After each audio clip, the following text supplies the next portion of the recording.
Now, the National Pharmaceutical Service, with support from partners and stakeholders on Tuesday, validated the national medicine policy at a day workshop held at the Carnival Digital in Senegambia. Now, the workshop was convened to review and ensure the document is people-centered to cater for the needs of the patients. Moses Imendi has the details in this report.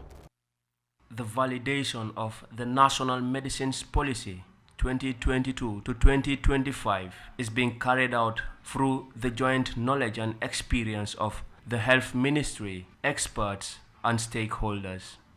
It is said to be in use after the validation workshop. The policy seeks to boost the availability of essential medicines to the population at affordable prices and ensure continuous education and professional training for pharmaceutical staff. It also aims to deliver adequate legislation leading to effective regulation of pharmaceuticals and many more.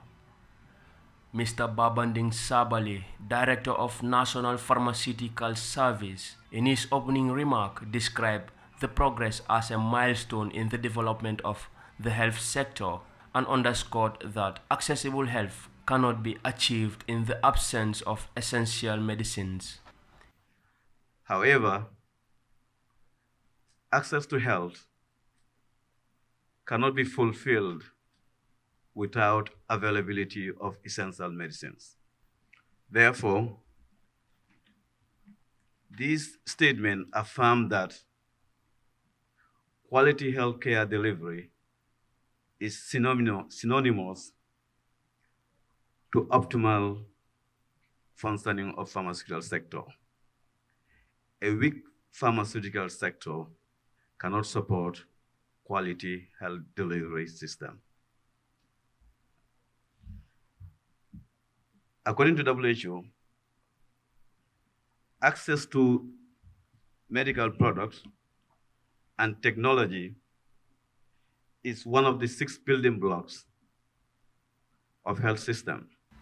He noted that the second largest spending of the public health budget is on medicines, medical products, and vaccines, and added that for quality health delivery to be attained, emphasis on ensuring medicines and its supply security in the country must be projected.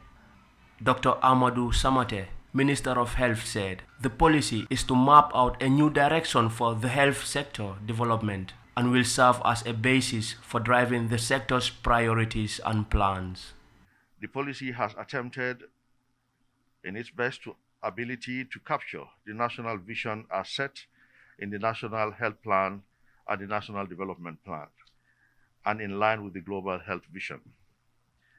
This document has a lot of policy reorientation and innovative strategies that could lead the country in the aspirations of the government.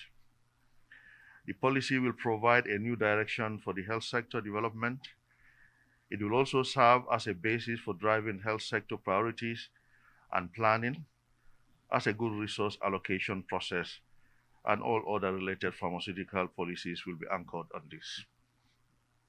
He revealed that the pharmaceutical services hopes for a reformation within the next 5 years to make the central medical stores a public enterprise and to avail the CMS mandate and autonomy to conduct many of its activities, thereby improving the availability of essential medicine.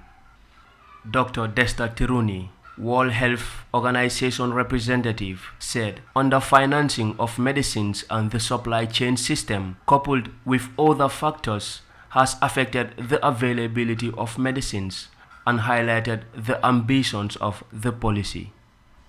So it's a time of change.